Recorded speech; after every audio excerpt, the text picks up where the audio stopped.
Hi folks, back again for the next video. In the previous video I just explained how we got from the 0 point to the political city, and we were just about to see the emergence of the mercantile city. So in this video I'm going to talk about that emergence of the mercantile city and the transition from the agrarian to the urban. So as I mentioned before, under the political city, the center of power, which is the political city, was the spatial and power focus of that city around wherever decisions were being made, the palace, the agora, etc., while trade was taking place on the outside of the cities and apart from the decision-making power. And as it built up wealth and its mobility, its ability to move around from place to place, it emerges as a countervailing source of power, because the rich merchants or newly rich merchants can increasingly afford the finest goods, whether those are status goods or military weaponry in order to protect their caravans and things like this. So they begin to develop their own standing armies, in essence, right? And this initiates a class struggle between the sort of religious and noble leaders of the political city with the merchants. And as Lefebvre's notion suggests, ultimately the merchants are victorious in this class struggle. So these trade centers that emerge outside of the political cities include fairgrounds, like this image of Champagne in France, that initially is just a sort of semi-annual, I think, meeting ground for trade and exchange that then increases and slowly accretes into a major center of trade, and ideal and officially, or really just a market center, right? And as commercial exchange, the role of the merchants and trade in exchanging goods becomes more prominent.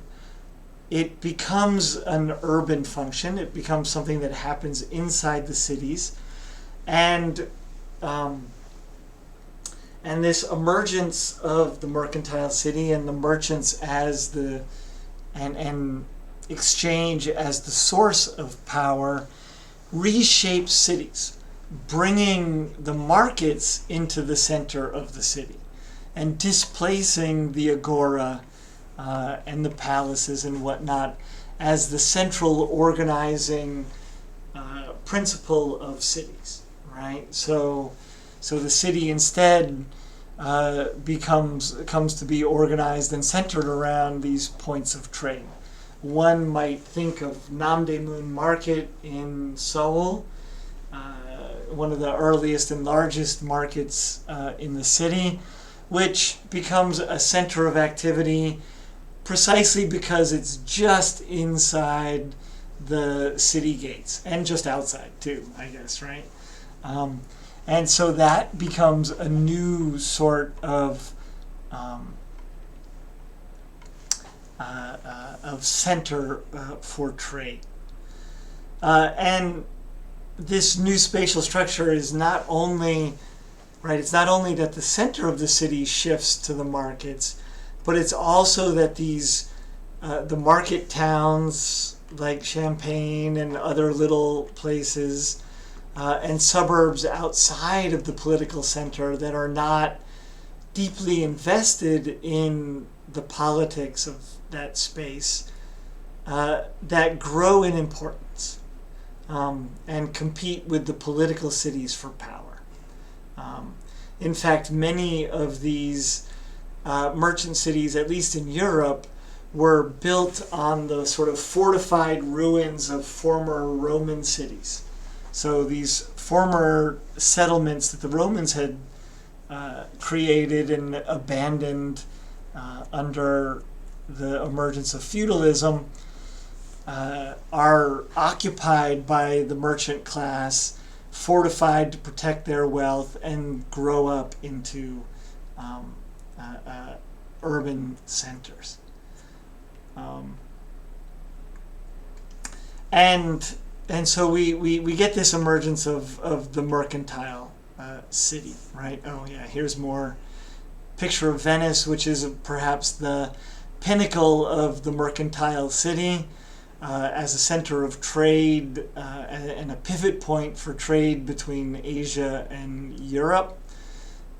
You can see here the piazza. Is there. But under what happens in the mercantile city is that we get the growth of production, right? So some merchants begin to not just buy goods to resell somewhere else, they begin to coordinate the production of goods that they will sell somewhere else. They begin to organize the production of scarves, of wool, of ceramics, of metal bowls, whatever it is that they then carry to other places for trade. And so we get the emergence of industrial practices as another, as a new class of individuals that will slowly come into conflict with the merchants, the sort of truer trading merchants themselves.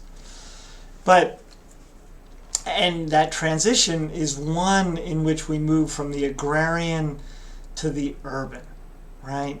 So at this 50% mark, we see that shift, right? And again, this is a theoretical organization here.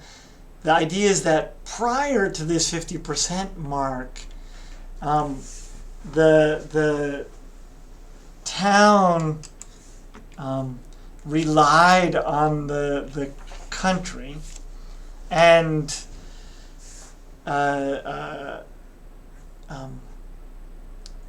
right. I'm sorry. I'm not sure my notes are the ones that I wanted to use here, but prior to this point, right, we can imagine that cities were just urban islands in the middle of a rural ocean, right? They're just points that are separate from the rural and sort of distinct and unique exceptions to a rural world, right?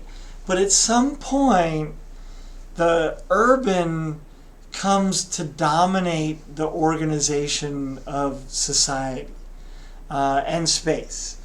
And so the countryside then becomes the town's environment. Their power relation shifts, and we get a reversal of spatial organization and heterotopy, right? And that is this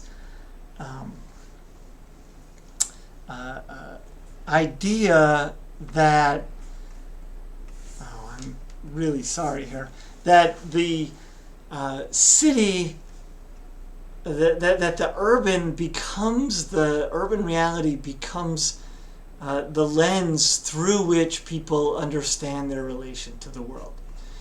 Up until this point, people's, in the pre-urban, pre-transition period, people are rural agricultural people, for the most part, most of the world, whose world is bound up in that agrarian society. But with the transition to the urban, urban reality and its power relations and its social relations of trade or exchange or exploitation, etc., etc., becomes a lens through which people relate their home to the outside world, right? So rather than seeing their home, their agricultural life as being synonymous with the outside world, they now get this view gets inflected by urban reality and the urban notion, and they begin to see the outside world insofar as it is related to the city.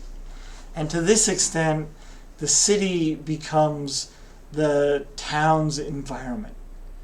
That is to say, in summary, that society begins to coincide with the urban, not with the rural, not with the city itself, but with the urban, which unifies the city and the countryside under the state.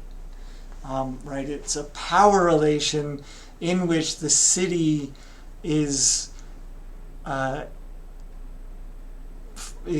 permeating and managing the countryside.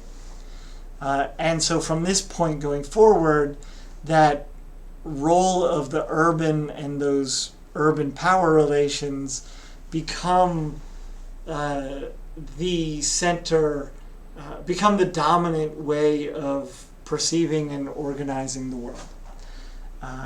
And coincide with the emergence of the industrial city, which I will address in the next video. See ya later, kids.